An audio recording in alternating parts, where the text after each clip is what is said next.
finish. There is one stop yet on this freight train. And the thing that I really want to draw everyone's attention to as we enter the ban phase is the fact that Rogue Warriors is on blue side. Against the top 4 teams, Invictus Gaming, Edward Gaming, Rogue Warriors, and RNG, Rogue Warriors have never won from the blue side. You heard it from Clement on the desk. They often use the red side for counter pick on Doinby, and that's where a lot of their success starts. So if Rogue Warriors need to reinvent themselves, it has to start here. And note, we've got 6 bans done already. And when you look at these bans, if you're an EU fan, you'll notice that it's very different. We heavily prioritize the supports here. Ryze is a must-take-away champion, and through all of the supports that go away, it tends to rise in priority, whereas there are only very few remaining. And now here's the question. With the Ryze off the board, and I agree, I think that that should be the priority, it does mean that the Kaisa is available. Both iBoy and SMLZ are champions on this particular character. SMLZ, the first guy to ever pilot in the LPL, and iBoy has really just been perfecting it since. This is a huge champion over the course of the entirety of playoffs and now the regional qualifiers. EDG have to know that this is the case,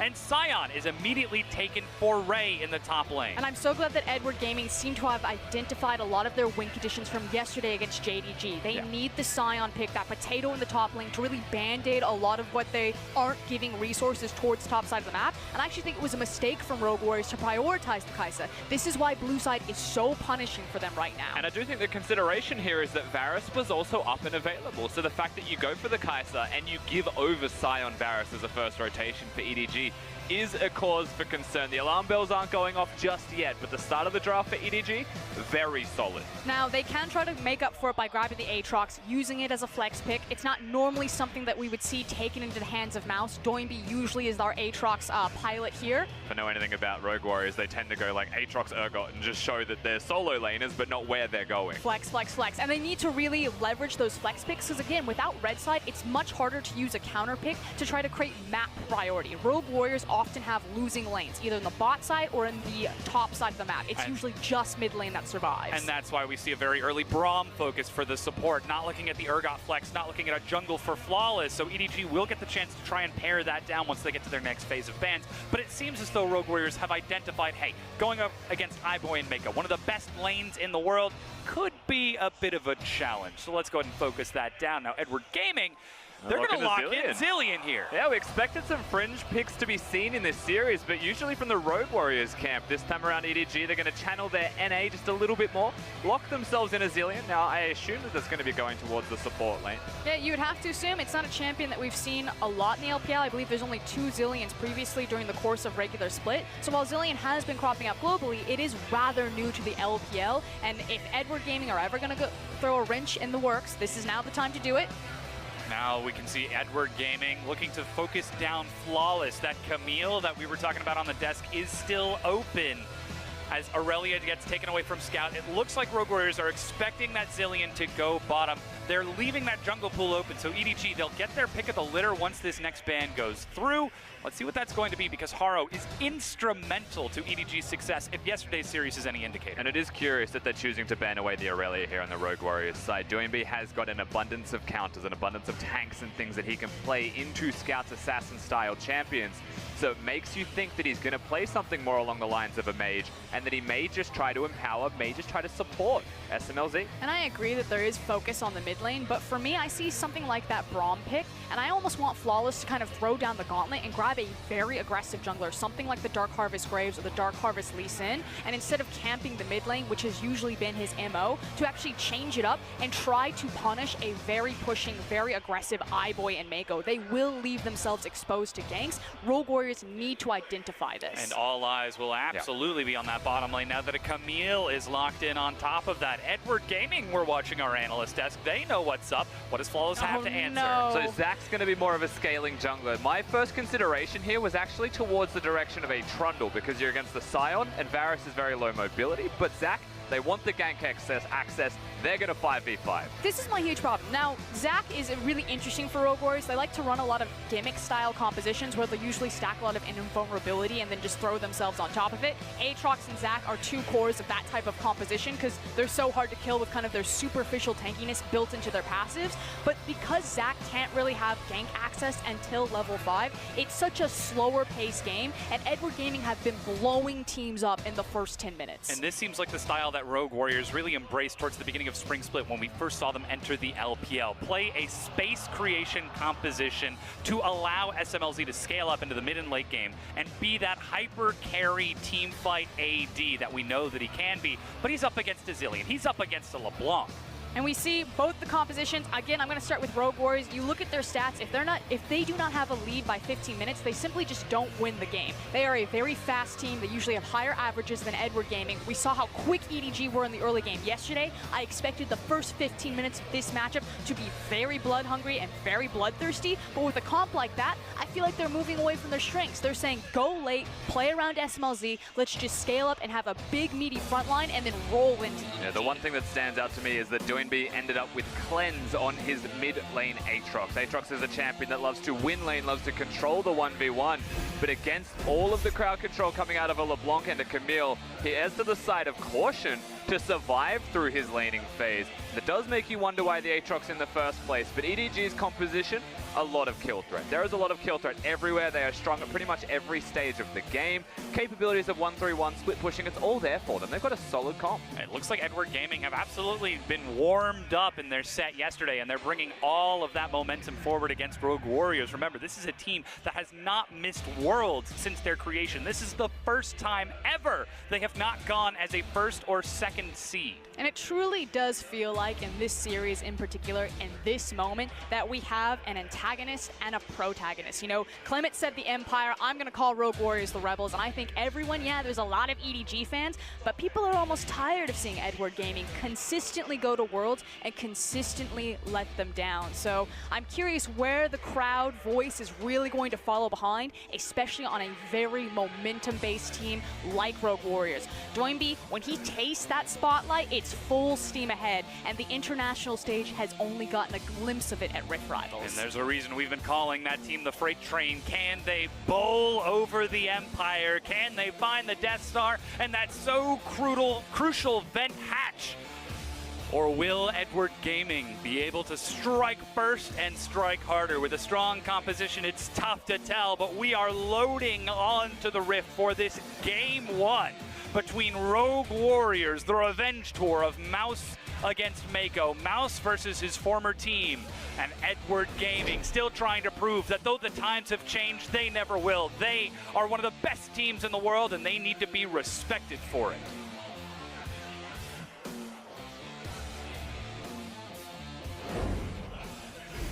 It's Game 1, Rogue Warriors versus EDG.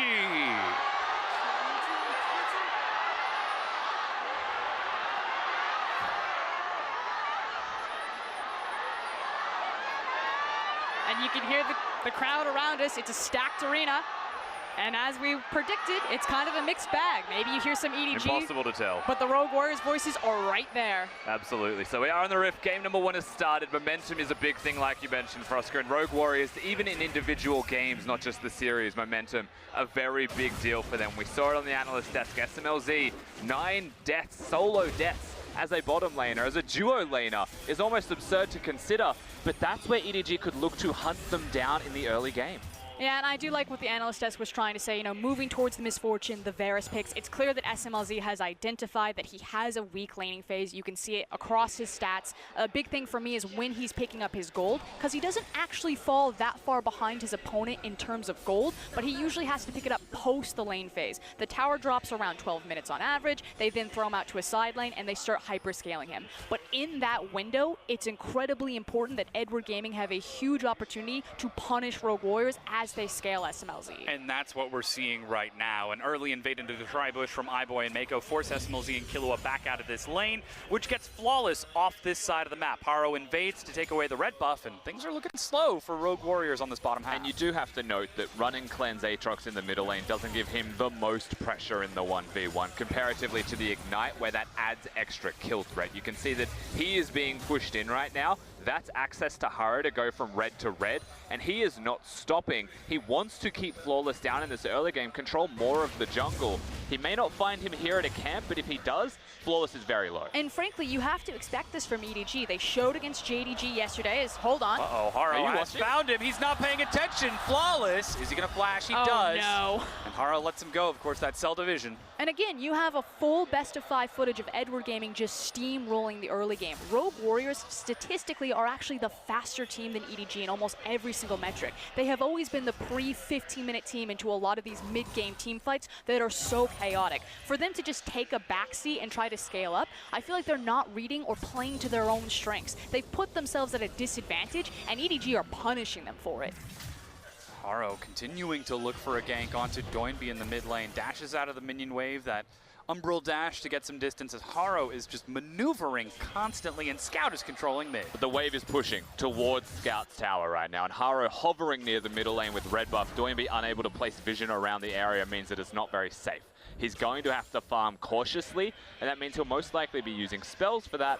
Doesn't get all of the CS due to the high cooldowns early in the game, and suddenly a lead, an advantage, something small, something extra goes towards the side of Edward Gaming.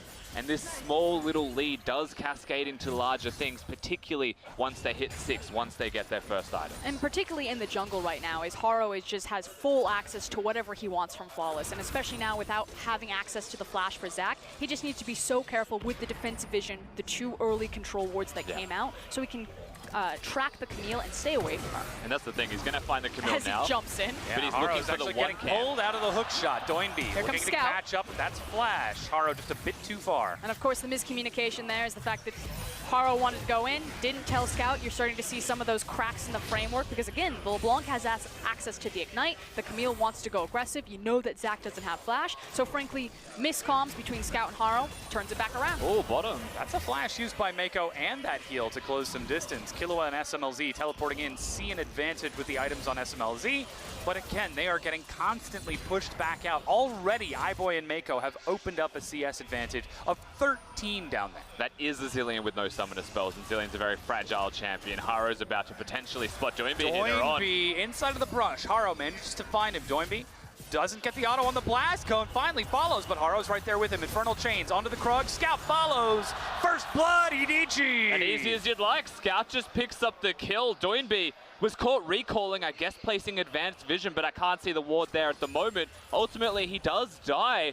EDG just get gifted their first kill of the game. I mean, it's a head scratcher right there. It felt like Haro had kind of thrown it back to Rogue Warriors, invades without assistance to Scout, and then Doinby just tosses it back to Edward Gaming with a bizarre back timing. Zac's coming into the bottom lane right now. They want to get Mako. He has no flash. Killua walks forward. It's only 2 more autos. That's going to lock him down. He's at low health, gets pulled in. SMLZ finds his own, turning onto iBoy, but iBoy's still firing harassed back. And there's that punish that Edward Gaming's bot lane will leave themselves exposed to. They always like to be aggressive. They drafted to be pushed up in this lane, to be constantly picking at the Kai'Sa and flawless strikes. And that was a very crucial point in the game. Doinby spotted by the zombie, the Ghost Poro, I believe, in that bush. So Haro just comes in with the hook shot. Easy as you'd like, they'll find the kill. Doinby also cancels his auto attack here. He thought about going over to the Baron Pit, but a LeBlanc with mobility, having the kill threat of Ignite as well, he would have died regardless. So he chose to go the longer route, buy more time, and that does give them a kill in the bottom lane in the end, but Doinby was still the one caught.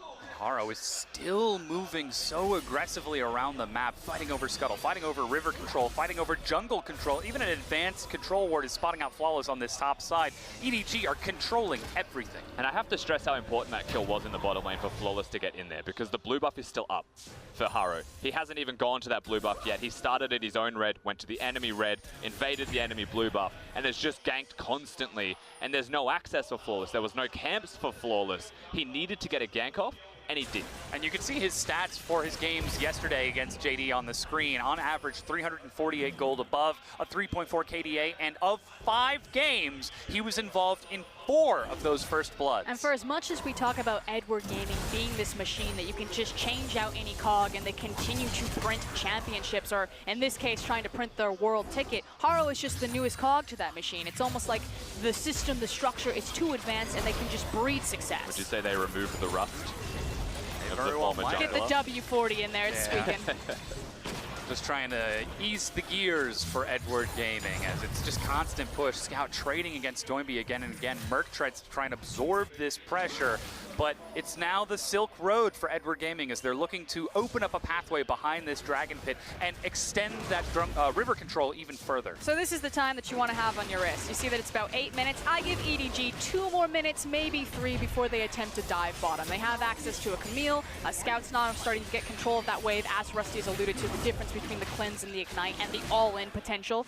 And now it's a matter of if Doinby can control Scout to at least try to keep him out of this fight, and if Flawless can be ready for the counter gank, because you know that EDG will race bottom. Yeah, also just the 2v2 they picked themselves into. Flawless going towards the Zac, knowing full well that he's not going to have his pick of the litter when it comes to jungle camps, that Haro can pressure him out, and that's what you will see. That is what you will continue to see. Oh, no. And Haro's playing very well around these Ghost Poros as well, invading aggressively, spotting everyone out, and denying them from advanced movements. And Haro is fitting so well with the team. Remember, it was Haro finding his momentum in the set against EDG that allowed EDG to make that comeback in the series and give the momentum to close it out. Flawless finally makes his way back into the bottom side. He knows that something could happen. He's already walked through that bush over that ward and not cleared it. But the thing is he can't do it right now because he doesn't know where Camille is, which is why he's taking the longest route bottom possible. He knows that there's vision there, he knows that there's a possibility that Camille is hunting, and he knows that his mid laner has just made it back. So Flawless is just trying to be extra careful while creating the safety net.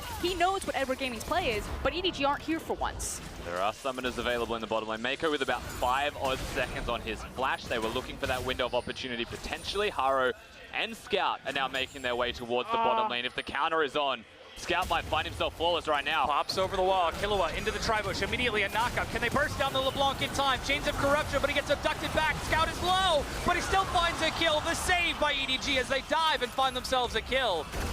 SMLZ goes back in, the Acathian Rain, but Scout's over the wall. Doinby chases, it's double flash. EDG are in and out. And again, Rogue Warriors knew what the play was. Edward Gaming throw the same punch every single time. Excellent counter gank by Flawless, but still a 1-for-2 trade in favor of Edward. And SMLZ was so close to getting the kill, to getting the trade-off with his ultimate. Very aggressive play from him. I liked it a lot, and they do get flashes back in the end from Doinby coming in. His position in the fight does help them out. Still a lost trade, but there is some signs of fight still in the Rogue Warrior system. And the big thing that I want to point out is those flashes on iBoy. The fact that the Virus doesn't have it, but the Kai'Sa does, as well as will have access to Killer Instinct again. This should be a very easy repeat gank for Flawless. Flawless needs to start trying to clear out some of this vision. Finally, he walks up to get around this control ward and reclaim control over this bottom half. That's a Mountain Dragon, which has huge priority for both teams with that Kai'Sa and Varus. We're not seeing the top laners involved just yet as Ray and Mouse are going head-to-head. In fact, so not far, seeing them at all. Yeah, Ray is having a great time up there on this Scion. You mentioned it being a Band-Aid for him in the set against JD. Well, if it ain't broke, don't fix it. And here's the thing, Ray can play the carries, but Edward Gaming cannot have Ray play the carries. They need him on a frontline tank. They really only have their strength and their front-to-back team fights, so it's unfortunate that Ray has to have potato duty, but he looks really good on the potatoes. EDG look better with him on the tanks as well, for certain. I mean, top lane, whilst you're seeing them just duke it out head-to-head, I think Sion and Urgot are two of the best blind pickable champions in that top lane in most scenarios, so I prefer the Sion to the Ornn normally, at least for laning phase. What I would be looking at for Rogue Warriors is to get that Ornn out of the lane, use the ultimate, have that guaranteed initiation tool that can force summoner spells, where Sion's is a giant, I am coming towards you right now, so just juke to the side. Now Haro, he's sneaking around behind the dragon again. Scout doesn't have the roam just yet, but it looks like he's pushing mid, and Ray, he's making his way out of base and not towards top lane with that charge. EDG might be setting up for the next play. There goes Scout. The difference this time around, though, is Ray's TP is just about to come off cooldown, and you can actually see him walking towards the bottom play right now. So maybe looking for a delayed Sion ultimate and then TP back top. Zilean has the ultimate here. If they engage, they're going to be at a numbers disadvantage. Scout goes in, and Flawless doesn't take the slingshot. He's just testing the waters. You can still see Ray now behind this dragon. The on my way pings. They're going to keep going. This wave is pushing in. It's been cleared out. Mouse, he doesn't have his teleport yet. And Edward Gaming are put into a position where they almost have to force this dive. Good thing that it's an Ornn, so they're not going to lose too much damage top lane, but here we go. The slingshot. Scout dodges back. Flawless goes forward and knock up onto Ray. He's on the side. Shades of Corruption onto the front line. Killua soaking as much as he can, but he can only absorb so much pressure. He buckles underneath the weight of Edward Gaming, but Igo goes too far forward. Doinby's looking for some damage. SMLZ gets the plasma stacks as Ray goes down, but Doinby's about to get popped down. Ray decides not to go for the auto as SMLZ walks it away, and still Mouse is pushing top. Between a Zillion and an Aatrox, nobody dies in fights, let alone Sion and how tanky he is. Mouse has the Sheen, so he is pushing fast. That's a late teleport. That's a teleport. Flank Flawless goes back in. It wasn't one fight, it was two. They managed to get the damage. Knock up on the Mako. SMLZ is dodging Hextech ultimatum, but locked down. Ray dies. And that's 3 kills to Rogue Warriors. And Edward Gaming simply do not respect the teleport timing. It wasn't communicated that Mouse is going to be ready, and Kahlua might find another. Forces him to walk out. That's the Winter's Bite. Here comes Doinby. Scout, does he have enough? He's at 70 mana. Looking for the distortion to get away. Doinby over the wall gets the knockup, and Scout, the wrong one. Ooh, tries to play the bait, ends up going down. 6 kills to 3 as Rogue Warriors strike back. The same punch every time from Edward Gaming, and it makes them predictable. Yes, EDG looked good yesterday, but that is a single best of 5 after a season where they have been struggling all split and then got annihilated in playoffs. I know that the desk was both for Edward Gaming, but this is not what they wanted to see come game 1. And if you don't know Rogue Warriors, get used to this. Numbers disadvantage, no teleport, no top laner, and they still take the fight with a low health turret. They are that crazy, they are that insane, but it always works. A race for first turret, but EDG get the push first. iBoy and Mako get rewarded with the gold, but SMLZ and Killua trade it back to equalize roughly, but still Rogue Warriors up in kills. EDG are still playing off the back of Haro's massive early game momentum. That Mountain Dragon has got to be in their sights, if not the Rift Herald after.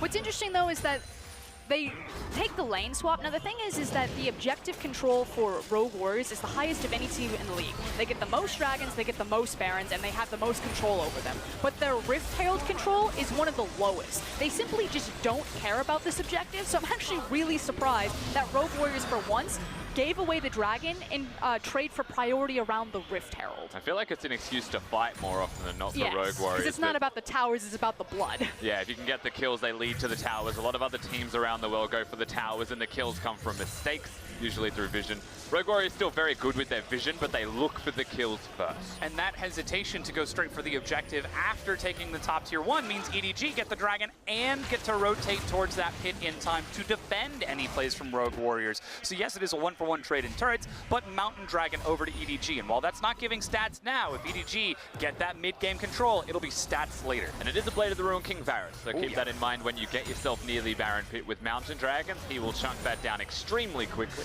It's always going to be a consideration. EDG very good at set plays, and Baron may be the one. And they have a lot of tools to work with in those set plays because they still have access to the teleport. Ray has his, Mouse used his in the previous team fight. So now we need to look at how Edward Gaming are going to split up the map, where they're going to set their pieces, and where they're going to move to checkmate. Because when you give them access to this is usually when they punish teams and start snowballing over in the mid-game. That's where it becomes a question of how Scout and Ray perform, because we can very clearly see what Rogue Warriors have set up. They've got themselves a 1-3-1 with the Aatrox and that Ornn.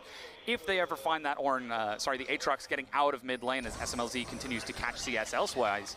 But Scout, can he go for the duel against that Aatrox later on once he starts getting some core itemizations, or will he be able to pick apart the 3 members? Because there's no way that LeBlanc can kill that Ornn later on. We are at a point where LeBlanc can one-hit SMLZ, however, when you look at his itemization, rushes the flat magic penetration. So looking to maximize his damage once he ticks to 11, has the ignite up and available. Now, SMLZ has got the heal there from Killua, and Killua can block spells. That's what you're looking at. You need them to be working in tandem the bottom lane. The rest of Rogue Warriors' composition, they are just wild, loose units that will do their own thing. That's how the comp works. Now they're turning onto the Rift Herald. There's no teleport for Mouse, but there is one for Ray. Ward over the pit. Ray's coming in. Rift Herald being burned down. 3,000. EDG looking ready to fight, but Mouse is behind them. Call of the Forge God Herald goes down. Doinby leads the the charge. It's a knock-up onto Mako. His Scout gets split. Flash gets him over the wall, but SMLZ on the prowl. Flawless goes in, and Rogue Warriors are split. Trying to get out of this, they still manage to get the abduction. They find Mako, but he pops down into the ultimate. Stun onto Reyes. Scout tries to leap back forward. Nobody dies. SMLZ continues to dive in. He's looking for some damage, but finally the first death. Killua falls. iBoy will answer, and SMLZ still firing. Flawless going to die to Haro's damage on the other side. Ray retreating as fast as he can, but SMLZ looking for the Void Seeker, catches up, and should be able to lock down Ray as Scout runs for his life. Finally, Mako also going to die to the slam. No, it's not. It's only the third hit of the Darkened Blade, and Mako survives. 8 kills to 5. Welcome back to the tank meta. No one does damage. In this case, everyone does damage, but no one dies. The Zillion ultimate, the Zac passive, Aatrox as well, and tanks everywhere.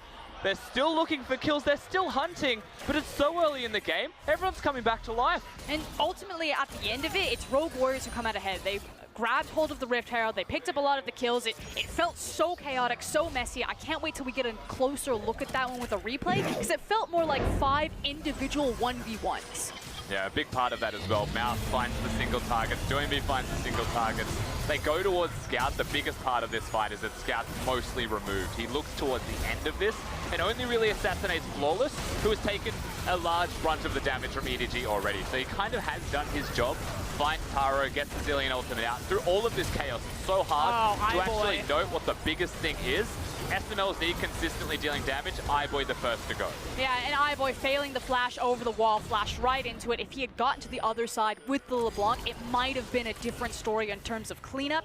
But again, still a swing for Rogue Warriors. And Edward Gaming, they had the TP access. They could have had a much better go at setting up a play, at denying that. And I feel really fumbled that moment in the game. And we saw the blueprint for how Edward Gaming wanted to fight that. They had Ray and Haro in the front just soaking and absorbing pressure while iBoy was firing from the back and Scout was looking for a flank. But Rogue Warriors broke through that front line so easily with the Zac, with the Aatrox, and SMLZ was able to find that killer instinct right back onto iBoy. Their composition's like the head of the Hydra, you know, you take out one of them, they multiply, 2 take its place. You get rid of Braum in the fight and suddenly there's a Zac and an Ornn standing in front of SMLZ next, and they're like, what are you gonna do, you know? An assassin's job is to kill the carry, but when there's tanks in the way and those tanks deal damage, especially because they're ahead, then Scout does have a hard job. He was able to do it yesterday against JD Gaming, that Akali, hunting down Yagao on Vladimir with Azanias, and still was getting the kills and the outplays.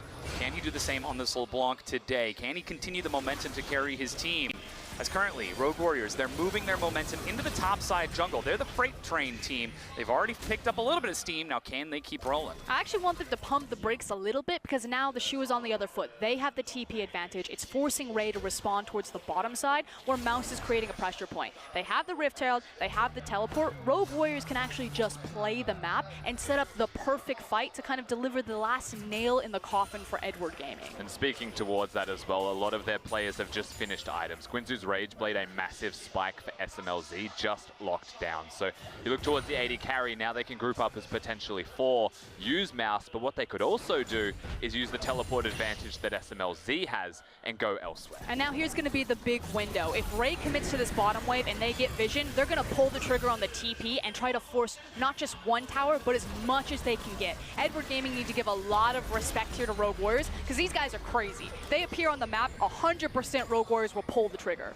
Well, that's the first tier 1, but it looks like they're pulling back towards the Dragon. Instead, not taking the risky approach. Remember, this is a best of 5. They want to close this game out as clean as possible, not risk the emotion or the drag that happened yesterday or the day before going all the way to 5. But it's not just a best of 5, Dom. The winner goes to Worlds and the loser goes home wondering what went wrong. So it's not your average best of 5 that you're seeing here on the Rift. EDG Rogue Warriors, 2 powerhouse teams, 2 Rift rivals, representatives at that, facing off for Worlds. With that momentum, Rogue Warriors, 2 turrets to 1, 8 kills to 5, and about 2,500 gold ahead. We were talking about some of that itemization. It's not at a massive breakpoint just yet, as EDG are still chasing behind them. iBoy nearly with his own Gwinsus. He's got all the components. Scout looking for that Morellonomicon in just a bit. EDG, they might be behind in pace, but so far it's only a step. But that step might be the crucial one missing from the stance. Because again, Rogue Warriors, they can hit tab, they can see that they are on their power spikes, and EDG just need to stay away from them, and that's not staying away from them. They're looking for Ray. He's flashed over the wall, but has no ultimate. Killua flanks and starts to land the stun. Blast Clone is ready. Ray hops it over, but that's a stun. SMLZ, he fires to get as much damage as he can, and Killua body blocking him to keep him in range of SMLZ. He doesn't flash to find the kill, and Ray walks out alive. They choose not to use any summoner spells, no flashes over the wall. They have no vision. They didn't know where the rest of EDG were, and the ultimate was already used by SMLZ. So they do have to back away. Unfortunately, Killua, he didn't choose to use the ultimate, maybe even block and buy time from the blast cone. Didn't even hit the blast cone. Didn't expect it, I guess, or didn't notice. And Ray is able to miraculously get out alive. And those moments seem really small, but then again, check back towards the scoreboard. The amount of time that Ray bought, or more importantly, the fact that Rogue Warriors went for that attempted pick as opposed to trying to force a larger 4v4 or 4v5 scenario, meant that the back timers have come in. Scout's now probably going to clear out a wave, hit his own back, get 2 items, and now that tiny step in this dance between Rogue Warriors and EDG has been closed up. EDG got the backs, they got the power spikes, and they're ready to fight again. Now, it should also be noted, this is Edward Gaming not with the mid-game control. They are a control and tempo team around Baron. Once they set up plays, they are one of the best in the world at locking them down. But right now, they don't have any room. They don't have any space to do that. They're the ones who have to respond and react to Rogue Warriors. But they do have good defensive vision as a team, and Rogue Warriors are very brash. They'll take the fights the second they see the opportunity. EDG may be ready to take the punch and counter back harder, even if they're on the back foot. That's just the nature of these teams when they duke it out on the Rift. We already see that in Flawless diving onto Scout the moment he steps up to clear a ward around the Baron, but 24 minutes in, it's just been farm and control around that side of the pit. Now, Teleport is back up for Mouse, and Rogue Warriors, they've got 2 items on that Kai'Sa. They're grouping around. Scout again, setting up so much vision for his team, just acting as a human ward.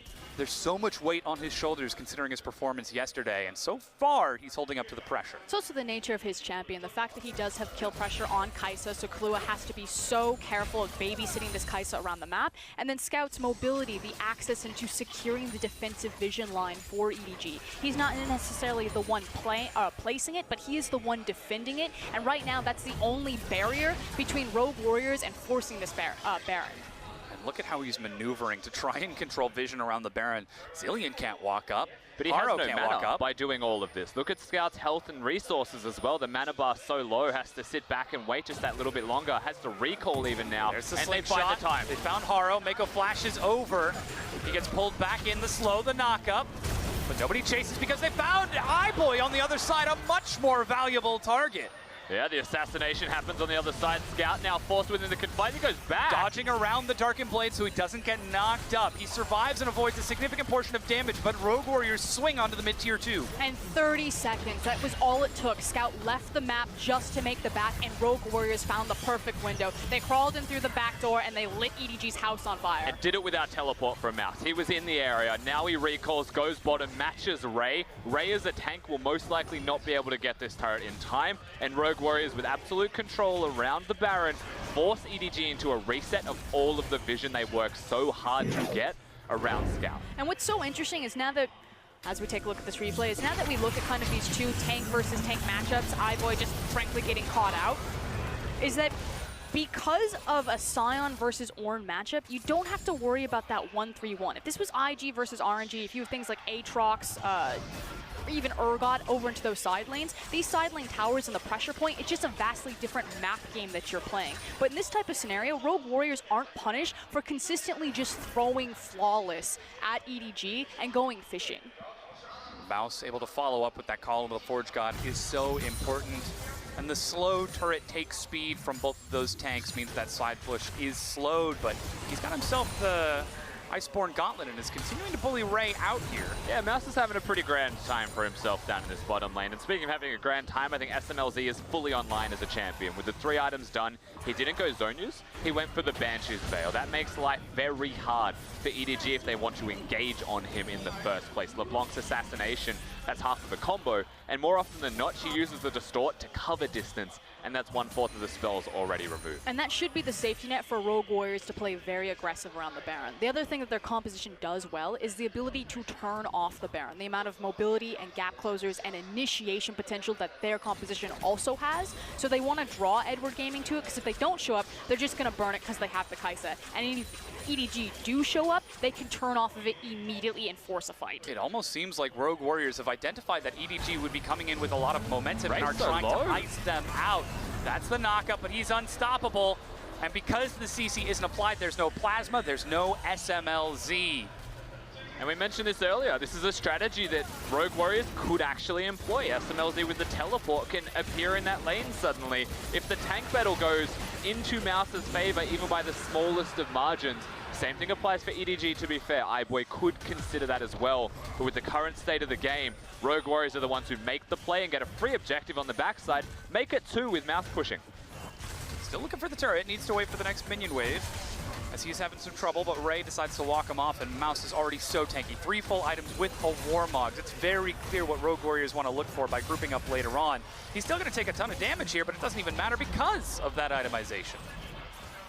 Opening up the bottom half of the map, Rogue Warriors trying to ice out EDG's momentum from their series yesterday against JD, taking a slow and controlled game and stalling out everything EDG are looking for. Oh, one mistake and it will mean the game. Exact same area as well, looking for the Baron. Rogue Warriors never starting it, only baiting for it. With a Zac, they are uniquely capable, with an Ornn as well, who has rotated up, he's walked the area.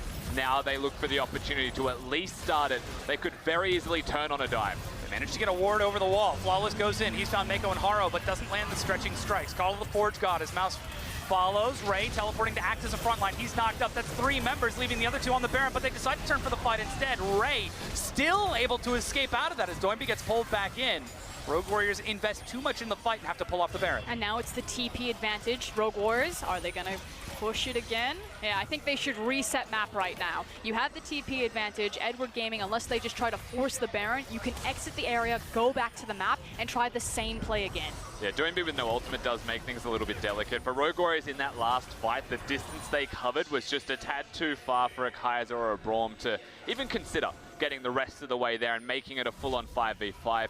Also would have been in a choke point against EDG's composition, super risky, and they didn't have the vision there. So smart, they back away, they'll reset, they go again on their terms.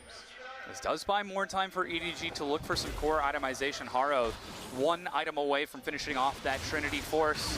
Mako still looking for that Void, or sorry, Mako, Scout looking for that Void Staff. Goodness, I hope Mako's not looking for his own. As iBoy sitting at another 2.5 items, but slowly but surely, Rogue Warriors are turning from a half an item advantage to a full item advantage. And the game really shouldn't have progressed like this. You saw how EDG set up their lanes, and credit to Flawless. The fact that he was able to track Haro despite some of the early blunders, losing his red buff, and just be there and available for the counter ganks and the initial sucker punch from EDG bottom, meant that Rogue Warriors were able to even get to this point where SMLZ now sitting 4-0-3 on the hyperscaling Kai'Sa. They now have the big 5v5 composition, and they can actually sit back and just try to outscale EDG in the fights. Yeah, this is one of those moments where you don't even say Haro's behind. You know, when Camille's behind, has a bad time. But Camille in this composition has a pretty bad time. If you go to anyone there, SMLZ can navigate around you perfectly fine. The Banshees prevents your engage as well. He can probably 1v1 you. The rest of that team composition has 2 lives at a minimum. You've got an Aatrox with a Guardian Angel done now. Zac with the passive up and available, and you're not touching Ornn. So what we're watching now is you need to pay attention to where Scout is, because again, he has the mobility, he has the safety to try to get that vision and stall out the Rogue Warriors Baron, and you need to pay attention to the blue trinkets. Right now, Scout has his available. iBoys is just about to come off of cooldown, and how they use this to spot out the Baron. Now Rogue Warriors, they're getting into the pit. That's the blue trinket to spot it. Haro completing his Triforce. Level 13 tries to walk up. Flawless at 14. Doinby's over the wall. Flawless zoning him away. The stretching strikes again. The target's not the Baron, but the fight after. They pull together. EDG getting knocked up, and SMLZ follows up with the first kill. Haro leaps over the wall. Mako running, but that leaves iBoy with no one to protect him. He's still firing. Flawless dives in. Once the CC lands, he goes down. Mako soon to follow as SMLZ finishes off Ray. It's 4 kills for Rogue Warriors. You give them a lead, Rogue Warriors know how to end the game immediately. Haro's still alive with no flash. That's your only avenue of entry into this game remaining. If he can find a way to steal the Baron, that's the miracle EDG need. And you can see that Doinby is hunting for him, trying to clear out the Camille, trying to figure out where he is. Leaps over the wall, now he spots it. And Haro is forced away from the pit. Rogue Warriors win the fight, and 31 minutes in, they take the Baron. And it doesn't look like the Empire strikes back, at least not for game one. It looks like Return of the Jedi, because Doinby is that step closer to Korea. And you know that Rogue Warriors, when they look for this opportunity, they take the fight immediately. Doinby flawless working together. And with the Zac ultimate locking them down, the Ornn Horn, very easy to follow that one up. The Ram's just going to knock them up. SMLZ is unstoppable. No one can touch him on the top side of your screen. Meanwhile, when you look at iBoy, he has got the worst experience as a Varus, as a low mobility AD. The target selection from Rogue Warriors in that fight was beautiful to watch. The fact that they're consistently finding iBoy in these fights and completely obliterating him.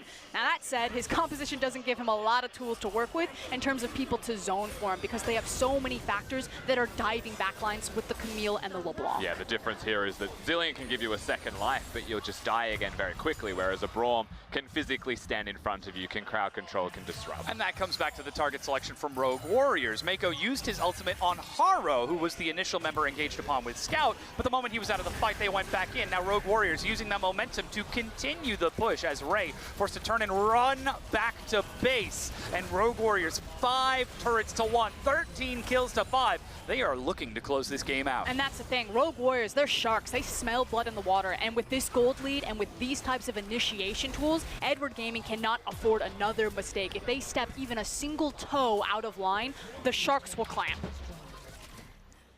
SMLZ catching the wave in mid lane, still 2 minutes on the Baron as all of the outer turrets have been broken. Can EDG hold the high ground? They have so much dive threat, but there is a very small chance for a flank now that Rogue Warriors have pushed their battle lines up.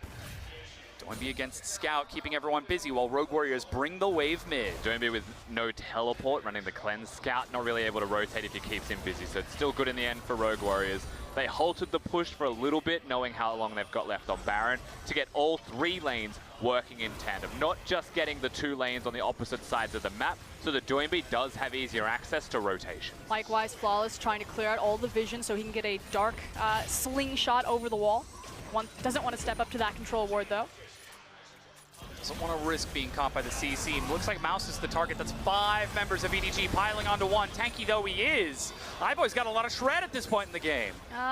Mouse, check your bank account. Yeah, he's That's dead. the big question as he got Warriors caught still out of going, position. They're still pushing with 60 seconds on the clock. Ray is sitting there with the flank. Scout goes in, not able to find any damage onto SMLZ. He's getting auto after auto onto these turrets. Ray continues to zone Doinby out of this.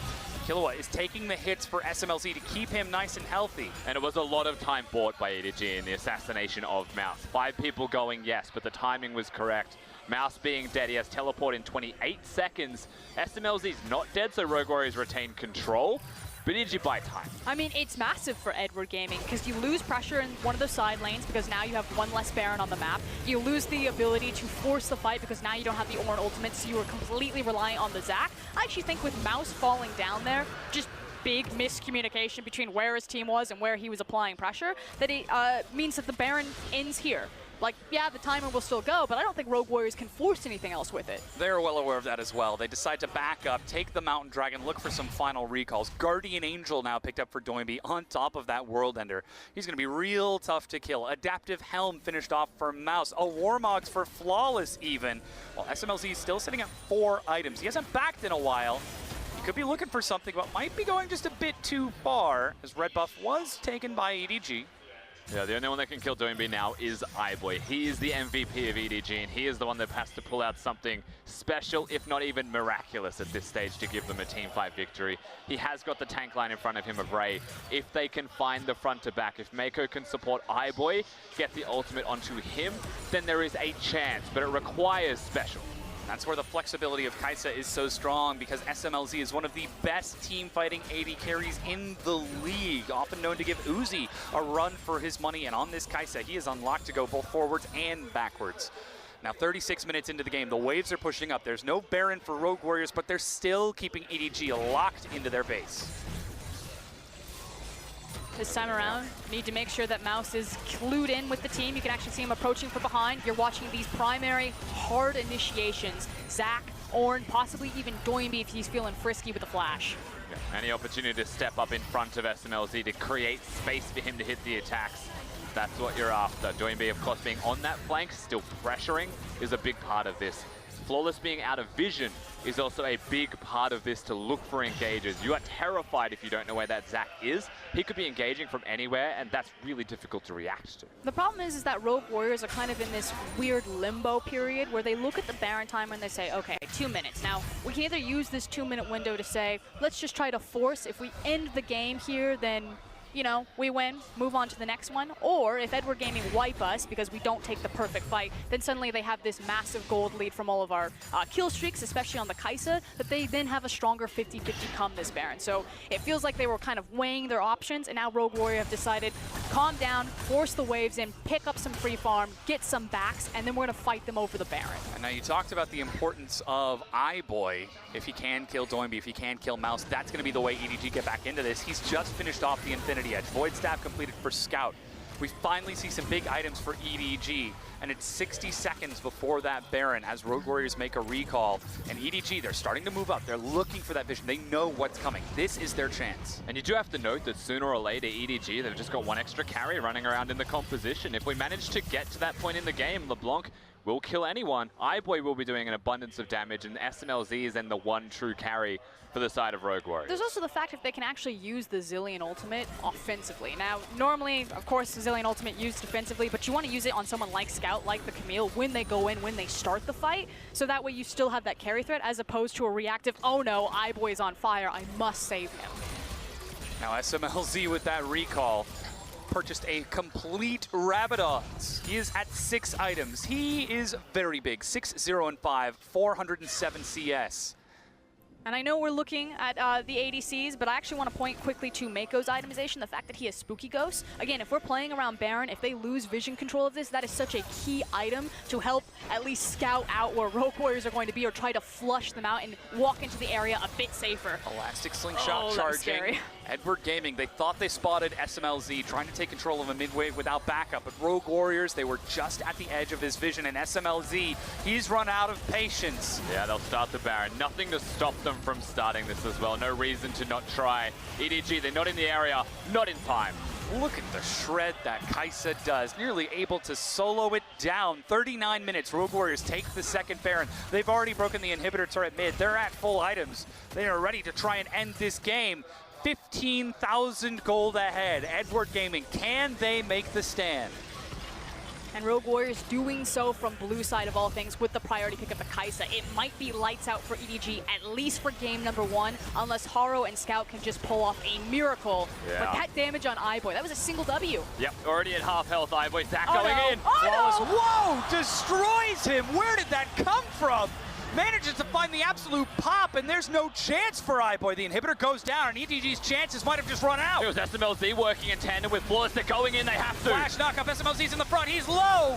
Will they be able to get him? Shielded, saved, the dive, they're doing everything they can to kill him, but look at how much health he's getting back. Look at the damage that he's doing. Scout managed to get the kill onto Killua. SMLZ will die to Mako, but Doinby is still untouched. He's still firing across with those darkened blades, slamming down with flip after flip. And EDG, it's up to Mako and Ray, turning back onto the fountain as Rogue Warriors turn on to the Nexus. They strike first and ice out EDG in game 1. And again, doing so from blue side.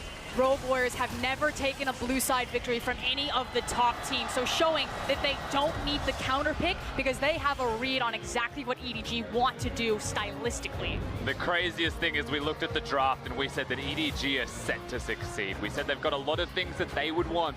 They've got the tank in the top lane on Ray. They've got a strong bottom lane 2v2. These things existed for EDG, but in that realm, with all of the pressure that Haro could put down in the jungle 1v1, somehow Flawless finds a way. They find that one opportunity. Rogue Warriors with an advantage, they just do not slow down. For me, it's the idea of anti-dive. You know that Edward Gaming are going to try to dive your bottom tower, and they just loaded their composition with so many anti-dive tools and just waited for it. Yeah, there was that one big moment in the game in the bottom lane that really turned it into Rogue Warriors' favor, and they're insane enough to take the fights. With no teleport on their top laner, they will make it happen in situations where your opponent says, there's no way they fight us here, we should win this. And I think that's the important note, is that Rogue Warriors looked across from EDG, the winningest team in the history of the LPL, the team that has gone to every single Worlds since they've joined the LPL, and said, you do you, we're just gonna beat it. At about 10 minutes, you're going to make the exact same play. At about 20 minutes, you're going to try to control the Baron. At about 30 minutes, you'll try to look for a desperate flank or a desperate dive. And Rogue Warriors had an answer every single time. Now the question is, what do Edward Gaming try to take away from Rogue Warriors? We saw that Ryze was the priority. It was the one that was banned away as opposed to the Kai'Sa, but maybe we switch sides. Maybe this Kai'Sa priority pick continues to dictate this series, or maybe we start banning it alongside the Ryze. Yeah, I definitely feel like we're going to see the Kai'Sa throughout the entirety of this series. And the question for me is, when do we finally ban it away when we know how big it can be? Well, hey, I'm all for more Kai'Sa, but it's time for our analysts to break down that Game 1 Rogue Warriors victory. Thanks, Tom. Now, guys, I have some questions. Because we looked at that champion select, and Clement, you turned to me and it's just like, EDG just outdrafted them. This is going to go over to them. We were like 1-0. That's not what I saw there. Clement, explain yourself. Well, basically, this is Stake playing mind games. He's turning to the team and going like, you know what? We're going to give EDG everything they want. And the players turn around. They go like, seriously? Yes, everything. And this is because they know their playstyle. They actually gave EDG the rope to hang themselves, and that's going on the tower dive way too early and way too hard. That was my biggest problem. If you look at the early game, all three lanes were winning. Their jungle had a flash lead. They could have extended that and transferred that into item leads, but instead what they did was they got so rushed, they went towards the bot lane, they had Ray down there, and they wanted the tower now and then. But I was asking why? You could actually just take it down just with chipping. This is second activation of the dive. The first one, Mouse didn't have his teleport available. It was coming up very soon. And then the first one was a complete fail. In fact, Rogue Warriors lost that one because they came in with a member down. Problem was, iBoy walked in, was immediately deleted. Guess what? Now Ornn has his teleport. So it was the second round that really worked well for Rogue Warriors, because I thought that the positioning for EDG initially was quite poor. But my question is, why do you even bring Ray down in that situation? You already have mid lane priority. You have bot lane shove priority as well. You're dominating the jungle. You can do this play without even having your top laner come up. They open up themselves to a potential trade, a potential teleport flank to go for that tower, and that was completely unnecessary. It is risky, but they still went for the play, and I think if you're going to go for it, you understood the risk, and the only reason they brought him because they know that Zach is going to be there. He was there earlier on for the counter dive. He actually forwent his topside jungle, really just not having the experience because he knew that the dive bottom lane was happening. So being able to double down on the members is a fine idea. The execution needs to happen, to your point. I agree with you. If you're going to have Sion come down bot, you need to make it work. It was just unfortunate that the ADK just didn't exist. Right, I mean, it was just very surprising the way it happened, the fact that EDG did get all of their tools, and you're like, okay, bot lane set play, this is where to get the advantage, get some kills, knock down the tower,